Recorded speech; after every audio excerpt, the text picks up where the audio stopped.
நகை பிறந்த இடம் எங்கே, கோபம் எங்கே? முதல் கேள்வி. ஒன்றுக்கும் விளக்கம் சொல்கிறப்ப தான் நம்மளுக்கு நேரம் பத்த மாட்டேங்குது. ஓகே, தொல்காப்பியத்தில் இதை பற்றி சொல்லப்பட்டிருக்கு. தொல்காப்பியத்தில் இதை பற்றி சொல்லப்பட்டிருக்கு. நகைனா கழுத்தில் அணிஞ்சுக்கிற நகையா? இல்லை, புன்சிரிப்பு, சிரிப்பு, இன்பம். எல்லா உயிர்க்கும் இன்பம் என்பது தொல்காப்பியத்தில் சொல்லுது. எல்லா உயிர்க்கும் இன்பம் அப்படிங்கிறது. தான் அமர்ந்து வருவும் மேவற்றாகும். தொல்காப்பியத்தில் பொருளியல்ல 1168வது வரியில் வரும். எல்லா உயிருக்கும் இன்பம் தேவைப்படுது இல்லையா? பசி, தாகம், பால் உணர்வு, உறங்குதல், விழித்தல், எல்லா உயிரினங்களுக்கும் உள்ள பொதுவான ஒரு அகத்தெளிச்சி உணர்வுகள் தான் இதெல்லாம். அந்த சுவை, ஒளி, ஊறு, ஓசை, நாற்றம், இந்த 5ம் புறத்தில் இருக்கக்கூடிய உணர்வுகளாக இருக்கு. இது எல்லாம் ஃபுல்ஃபில் ஆகிறப்ப தான், நிறைவுறும் போது தான் இன்பம் தோன்றுது. அந்த இன்பம் தான் மனதுக்கு மகிழ்ச்சியை தருது. அப்போ ஒவ்வொருக்கும் ஒவ்வொரு வகையில் இன்பம் கிடைச்சிக்கிட்டு தான் இருக்கு. ஆனாலும் அந்த இன்பம் அறத்தின் வழிபட்டதாக இருக்கணும். அதுதான் ரொம்ப ரொம்ப முக்கியம். ஒருத்தருக்கு ஒரு இன்பம் கிடைக்குதுன்னா அந்த இன்பம் எப்படிப்பட்டது? ஒரு ஞானத்தை சொல்றாங்க பாருங்க, அறத்தின் வழிபட்டதே இன்பம். அப்ப அறத்தின் வழிபடாதது துன்பம். இதை நீங்க நல்லா புரிஞ்சுக்கணும். அதனாலதான் வள்ளுவரும் அறத்தான் வருவதே இன்பம் என்றார். இன்பம் வரும்போது மகிழ்ச்சியாக இருப்பதை நம்ம சிரிப்பால முகத்தில் வெளிக்காட்டுறோம் இல்லையா? ஒவ்வொரு உயிரினமும் மகிழ்ச்சியை விதவிதமாக வெளிப்படுத்தி தான் வருது. மனிதன் தான் எல்லா உயிரிலும் மேம்பட்டவனாக இருக்கான். ஏன்னா அவன்கிட்ட ஐம்பொறி அறிவோட மனம் 6வது அறிவா இருக்கு. அவனே பண்புடையவன் என்று சொல்லுது. சிரிப்பு என்பது பண்புடையவருடைய செயல் என்பதெல்லாம் பண்புடைமை அதிகாரத்துல திருக்குறள் 999 நகல் வல்லர் அல்லார்க்கு மாயிரு ஞாலம் பகலும் பார் பட்டன்று இரு இப்படின்னு குறளை சொல்றார். அதாவது இதன் பொருள் என்னன்னா, சிரிக்க தெரியாதவனுக்கு இந்த பெரிய உலகத்துல பகல் பொழுது கூட இருட்டாதான் இருக்கும். ஒரு நிமிடம்.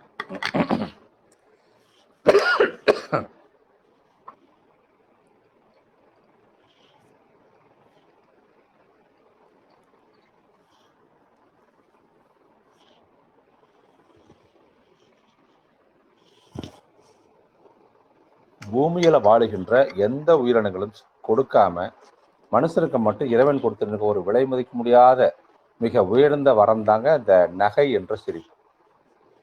சிரிப்பு தான் மனித சமூகத்துக்கு கிடைக்கக்கூடிய மிகப்பெரிய சொத்து. மொழி, ஜாதி, சமயம், ஆண், பெண்ணு, ஏழை, பணக்கார, இந்த வேறுபாடெல்லாம் இல்லை.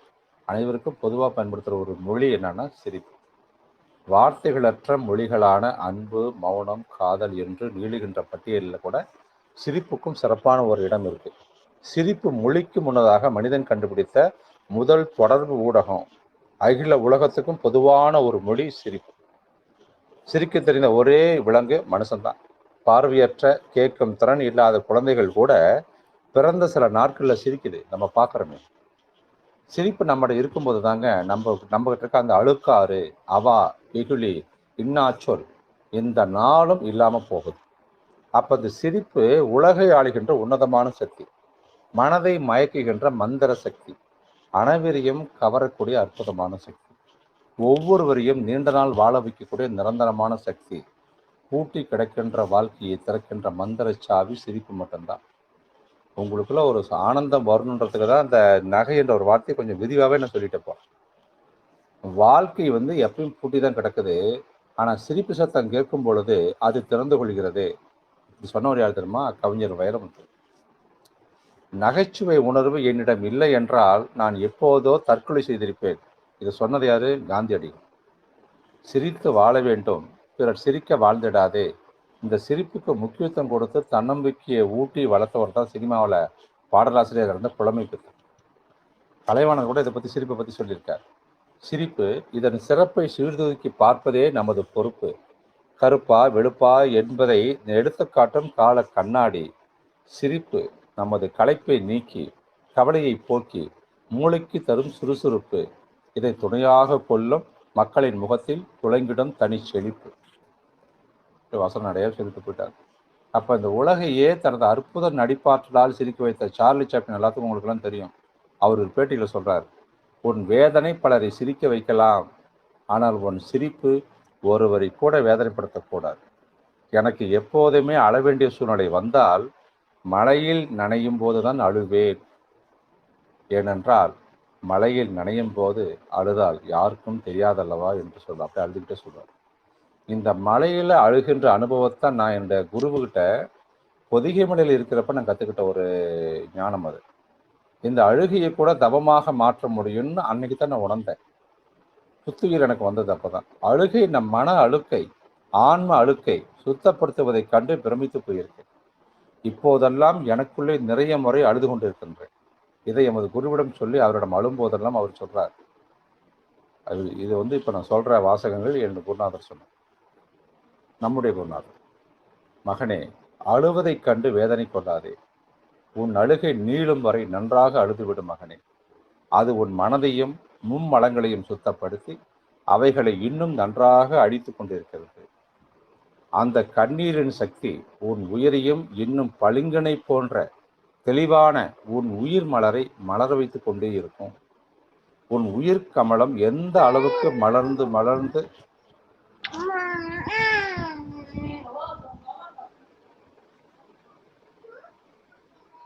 வீட்டில் வைங்கம்மா.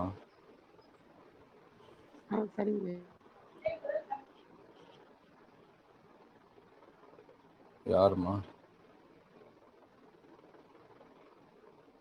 யாருன்னு தெரியலைங்கய்யா. எல்லாரும் மியூட்ல இருக்க மாதிரி தான் இருக்காங்கய்யா. உன் உயிர் கமலம் எந்த அளவுக்கு மலர்ந்து மலர்ந்து விரிந்து கொண்டிருக்கிறதோ அந்த அளவுக்கு நீ உன்னுள் விரிந்து கொண்டே இருக்கிறாய் மகனே. அழுகை ஒரு தவம். அதை ஒழுங்காக நிறுத்தாமல் செய்ய வேண்டும். தொடர் அழுகை உன் மனதை கொள்ளும் அஸ்திரம் என்பதை மறவாதே மகனே. இந்த அழுகை என்ற வார்த்தை ஒரு மிகப்பெரிய ஞான ரகசியத்தின் பெட்டகம். இது சொல்றப்ப எனக்குள்ள என்ன அழுகுறது, அழுமூஞ்சிலும் திட்டுறோம். அழுகை இப்படிலாம் சொல்ல முடியுமா? அது ஒரு தவம்னு சொல்றாரு. அழுகை எப்படி தவமாகும்? இது எல்லாத்துக்கும் ஒரு ஆச்சரியமான ஒரு விஷயம் தானே. இது குரு சொல்றப்ப நானும் அப்படியே மிரண்டு போயிட்டேன். அவர் ஞானம் எவ்வளவு பெருசு. பள்ளிக்கூடத்துக்கே போகாதவர். அவர் சொல்றாரு, விளக்கம் பாருங்க. இதை அதாவது நமது குலகுருவான அகத்திய பெருமான் எனக்கு போதித்தார் மகனேங்கிறார். அதை சொல்லுகிறேன் மகனே கேள் அப்படிங்கிறார். அழுகை, அதை பதம் பிரிக்கிறார் பாருங்களேன். அழுகை ஆ கூட்டல் அந்த லூவை இல் கூட்டல் ஊ, அந்த கை இக்கு கூட்டல் ஐ, ஆ இல் ஊ இக் ஐ, 5 எழுத்து பாருங்க. முதல் எழுத்தும் 3வது எழுத்தும் 5வது எழுத்தும் உயிரெழுத்து, 2வது எழுத்தும் 4வது எழுத்தும் மெய்யெழுத்து. தமிழை பிரித்து பாருங்க, இதே மாதிரி தான் வரும். இந்த 5 எழுத்துக்களும் சேர்ந்த நிலைதான் அழுகை என்பது. இந்த 5 எழுத்துக்களையும் நன்றாக கவனிச்சுவோ. ஆ என்பது அகாரம். சிவு குரு என கூப்பிட்ற சில பேர். ஆ என்பது அகாரம், உயிர் எழுத்து, சூரியக்கடை. ஈழ் என்பது மெய்யெழுத்து, தனி சிறப்பு பெற்ற எழுத்து. ஊ என்பது உகாரம், உயிரெழுத்து, சந்திரக்கடை, சந்திர கலசத்தை கொண்டிருப்பது. இக்கு என்பது மெய்யெழுத்து. ஐ என்பது இரு திருவடிகளும் இணைந்திருக்கக்கூடிய மகாரம். ஐயை நம்ம தமிழ் எழுதுறோம் இல்லையா, அந்த எழுத்துக்கு என்ன பொருள் அப்படின்னா, 2 திருவடிகளும் இணைந்திருக்கக்கூடிய மகாரம் தான் ஐ என்று சொல்லப்படுது. ஆக அகாரம், உகாரம், மகாரம் ஆகிய 3 உயிரெழுத்துகளோடு இல் மற்றும் ஈக்கு என்ற 2 மெய்யும் சேர்ந்திருக்கிறதே, இது எதை சொல்கிறது? புரிகிறதா சிவோ என்று என் சிரசின் மீது கை வைத்தார். அவ்வளவுதான். எனக்குள் என் தலைக்குள்ள சக்கரம் சுழல ஆரம்பிச்சது. என் உயிர் கமலம் பூத்து பூத்து மலர்ந்து கொண்டே இருந்தது. அங்கிருந்து என்ற நாதம் தொடர்ந்து எழுந்து கொண்டே இருந்தது. என் சிரசு முழுக்க அந்த நாதம்தான். அந்த நாதம்தான் வேத மொழிகளைப் போல, மந்திர ஒளிகளைப் போல முழங்கிக் கொண்டே இருந்தது. அந்த 3 உயிர்களையும் 2 மெய்களையும் காண ஆரம்பித்தேன். ஆமாம், அங்கே நான் கண்ட காட்சி 5 இதழ் கொண்ட பொன்னிற கமலம். அந்த 5 இதழ்களிலும் இந்த 5 எழுத்துக்களின் ஒளிகளை காண ஆரம்பித்தேன். இதை கண்டதும் என் மனது சுக்கு நூறாக வெடித்து விடும் போல இருந்தது. என்னால் இந்த நாதங்களுடைய வேகத்தை கட்டுப்படுத்தவே முடியவில்லை, கேட்கவும் முடியவில்லை, தாங்கவும் முடியவில்லை. மயக்கம் கண்களை சுழற்ற ஆரம்பித்தது. கண்ணை இந்த நாதங்கள் தொடும்போது சிவு சிவு என்றார் என்று குரு. இந்த கண்ணில்தான் இந்த 5 எழுத்துக்களும் அமர்த்துவம் அடைகின்ற மகனே. அதனால்தான் அழுகை கண்ணின் சொத்தாக இருக்கிறது. கண்தான் அழுகையின் மூலம். ஐம்புலன்களும் ஒடுங்கி இருப்பது இந்த கண்ணாகிய திருவடியில்தானே. அதனால்தான் ஐம்புலன்களின் வெளிப்பாடான அழுகையும் கண்ணிலிருந்தே மனிதனுக்கு வெளிப்படுகிறது. அதனால் அழுகை உன் ஐம்புலன்களை தூய்மைப்படுத்தி கொண்டே இருக்கும். எனவே அழுகையை கண்டு மிரண்டு போகாதே. அழுகை மிகவும் நல்ல தவம். எவ்வளவு அழ வேண்டும் என்று நினைக்கிறாயோ அவ்வளவுக்கும் அழுதுவிடு சிவு. சிவு, உனக்கு இன்னும் ஒரு ரகத்தை சொல்கிறேன் என்றார். உண்மையான அழுகை உன் உயிரிலிருந்து வர வேண்டும், உடலிலிருந்து அல்ல. அதை ஒருவர் அழும்போதே கண்டுபிடித்து விடலாம். உண்மையான அழுகையில் பொய் இருக்காது, வேற்றுமை இருக்காது, சூதும் வாதும் அங்கு இருக்காது. அந்த அழுகையை அவரின் கண்கள் அப்படி உண்மையை வெளிப்படுத்தி கொண்டே இருக்கும். ஒருவருக்காக மற்றவர் அழுகிறார் என்றால் அங்கே அவர் அந்த மற்றொருவரின் உயிரை தொட்டு நிற்பவராகத்தான் இருப்பார். அந்த அழுகை, அந்த உயிரின் வெளிப்பாடு. உனக்காக ஒருவர் அழுகிறார் என்றால் அவர் அவரின் உயிரிலிருந்து அழுபவராக இருக்க வேண்டும். அவர் உண்மையான மனிதர். சிலரை நாம் நினைக்கும் போதே நம்மையும் அறியாமல் அழுகை வருவதில்லையா? இது எதற்காக? காரணம், அவரின் உயிரை நாம் தொட்டு கொண்டு இருக்க வேண்டும். அந்த உயிரோடு வாழ்ந்து கொண்டு இருப்பதால் தான். அந்த உயிர் வாடினாலே இங்கே கண்களிலிருந்து கண்ணீர் பெருக்கெடும். ஏன் அழுகிறோம் என்பது தெரியாது, ஆனால் அழுகை வந்து கொண்டே இருக்கும். காரணம், அந்த உயிர் அங்கே வாடிக்கொண்டிருக்கலாம், துன்பத்தில் இருக்கலாம், ஆபத்தில் இருக்கலாம். இதைத்தான் தான் ஆடாவிட்டாலும் தன் சதை ஆடும் என்றார்கள் நம்மளுடைய முன்னோர்கள். ஆனால் உயிரே சிலருக்கு ஆடும் மகனே. அப்போது அந்த உயிர் ஆடி வருந்துவதுதான் உண்மையான அன்பு, பாசம், காதல் எல்லாம். உயிரோடு உயிர் தலைக்கும் போது அங்கே மலர்தல் மட்டும்தான் நடந்து கொண்டிருக்கும். ஐம்புலன்களுக்கு வேலையே இருக்காது. மெய் உணர்வுகள் பெருகுமே தவிர உணர்ச்சிகள் அங்கே சத்தம் போடாது நிற்கும். உணர்ச்சி சொல்வதை கேட்கக்கூடாது சிவு. மெய்யுணர்வு சொல்வதை கேள். கர்மேந்திரியங்கள் தான் உணர்ச்சிகளோடு தொடர்பில் இருக்கும். ஆனால் மெய்யுணர்வுகள் கண்களோடும் உயிரோடும் தொடர்பில் இருக்கும். ஞானேந்திரிகளில் கண்கள் தான் மெய்யுணர்வுகளை அற்புதமாக வெளிப்படுத்தும் ஆற்றல் கொண்டது. அதனால்தான் அகத்திய பெருமான் நகை பிறப்பது கண்களில் என்றார். இவ்வாறு சொல்லி முடிக்கும் போது பொதிகை மலையில் சோவென்று பெரிய மலை கொட்ட ஆரம்பித்தது. எனக்கு மலை என்றால் உயிர். குரு மலை நனைந்து விட்டு வருகிறேன் என்று சொல்லிட்டு அவர்கிட்ட அனுமதி வாங்கிட்டு ஒரு பாறை மீது தவக்குடத்தில் உட்காந்துட்டு வானை நோக்கி தலையை வளைச்சி பின்னாடி சாய்ச்சிக்கிட்டு வாயை திறந்து ஒரு சிப்பி வாயை திறந்து இருக்கிற மாதிரி மழை நீரை வாயில் விழும்படி வைத்து கொண்டு கண்களை திறந்து கொண்டு தவத்தில் மூழ்கி போனேன். எவ்வளவு மழை கொட்டினாலும் கண்கள் அச்சப்படாது, பயப்படாமல் இருக்கும். அதெல்லாம் ஒரு தவம். மழை பெய்யும் போது இதை நீங்கள் கூட ட்ரை பண்ணி பார்க்கலாம். வெளியே போய் உட்காந்துக்கிட்டு தலையை மேலே இதை அண்ணாந்து பணத்துணைக்கு வச்சுக்கிட்டு கண் இமைக்காமல் அந்த மலையை பாருங்களேன். அது நிறைய ஒரு அற்புதமான அமுத ஆற்றலை உங்களுக்குள்ள நிரப்பும். சரி, இப்போ நிகழ்காலத்துக்கு நம்ம வரலாம். அதனால் நகை பிறந்த இடம் கண்கள் தான் என்பது நீங்கள் தெரிந்து கொண்டீர்களா?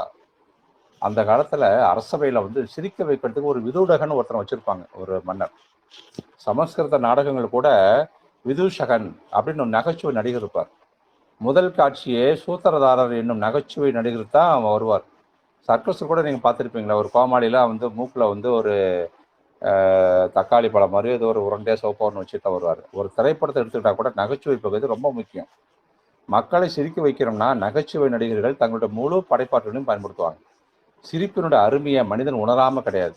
அப்படி ஓரளவாக தான் உணர்ந்திருப்பதால் தான் நகைச்சுவைக்கான ஒரு தனிப்பட்ட தொலைக்காட்சிகள் இன்னமும் இருக்குது. சிரிப்புக்கு இவ்வளோ முக்கியத்துவம்லாம் இருக்குது. இப்போ இவ்வளவு நீங்கள் எங்கேருந்து சிரிக்க போகிறீங்க? உங்களுடைய திருவடிகளாகிய கண்களிலிருந்து தான். அந்த சிரிப்பும் அழுகையும் கூட கண்களுடைய வெளிப்பாடு தான், அந்த மெய்யுடனுடைய வெளிப்பாடு தான். அதனால் இதை நல்லா நீங்கள் தெரிஞ்சுக்கணும். இதில் கோவப்படுற விஷயம் வரும். சில பேர் சிரிக்கிறப்ப சில பேர் கோவப்படுவான். அது கண்டுலாம் நம்ம பயம் கொள்ள தேவையில்லை. சினமென்னும் சேர்ந்தாரைக்குள்ளே இனமெனும் ஏமப்புனை சுடம்லாம் வள்ளுவபெருமான் சொல்லிட்டு போவார். அதே வள்ளுவபெருமான் நகையும் உவகையும் கொள்ளும் சினத்தின் பகையும் உழவோ பெற.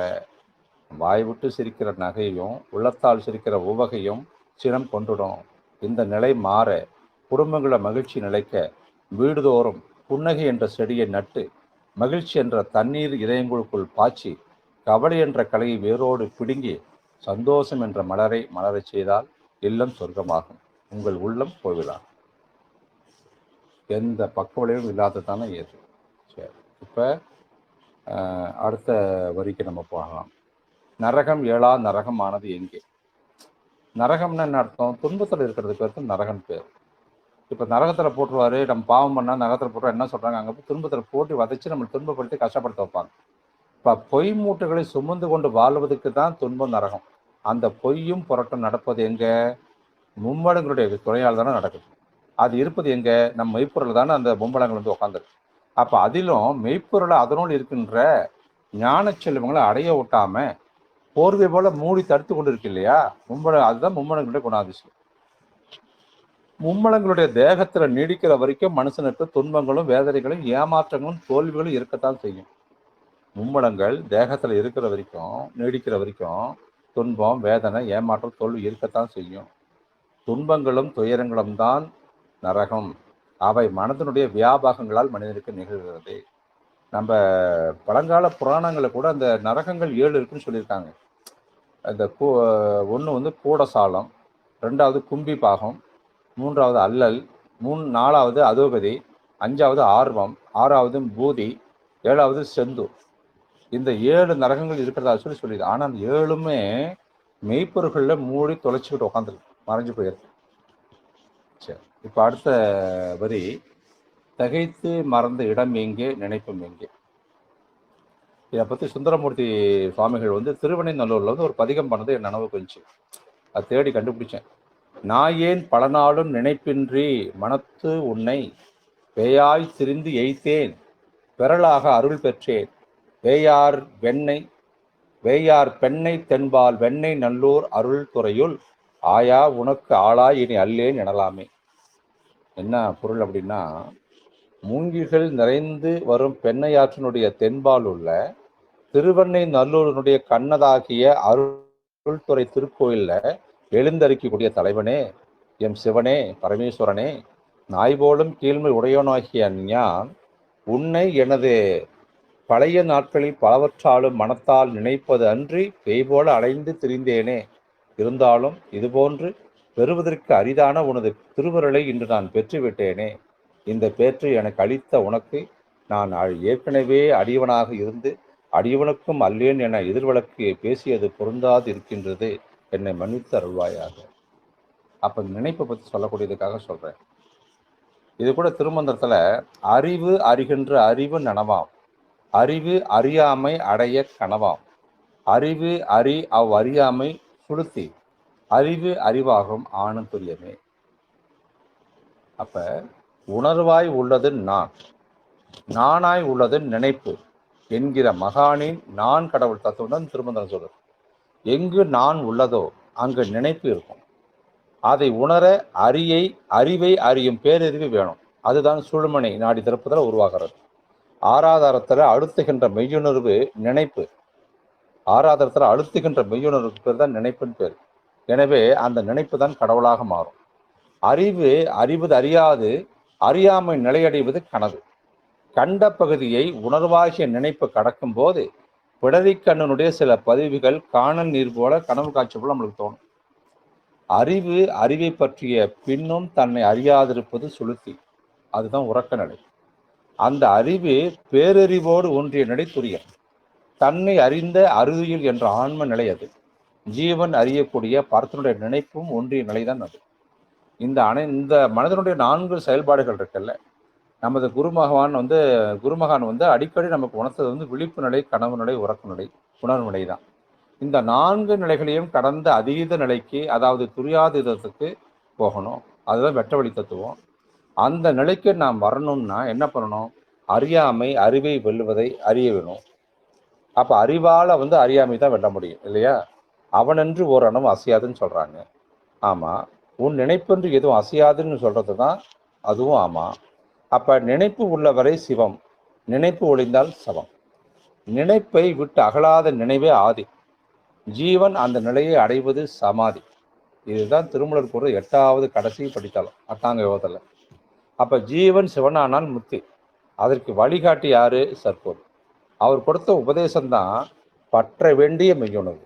அந்த உணர்வை பற்றி நின்றால் உங்களுக்கு கிடைப்பது தான் முக்தி நிலை. அப்ப ஆச்சரியத்திலும் பயத்தினாலும் மனதிற்குள்ள உண்டாகின்ற ஒரு உணர்வு நிலை தான் திகைப்பு. அதை வெளிக்காட்டி கொண்டு நிற்பது நம்ம திருவடிகளாகிய கண்கள் தான். அப்ப நினைப்பு என்ற சிந்தனைகள், எண்ணங்கள் தோன்றுவது மும்மலங்களில் தான். அதுவும் அமைந்திருப்பது நம்மளுடைய திருவடிகள் தான். அதனால திகைப்பு மறந்த இடமும் நினைப்பு தோன்றும் இடமும் திருவடிகளாகிய கண்கள் தான். அடுத்த வரி, தீராத குறை வந்து சூழ்ந்தது எங்கே? இத வந்து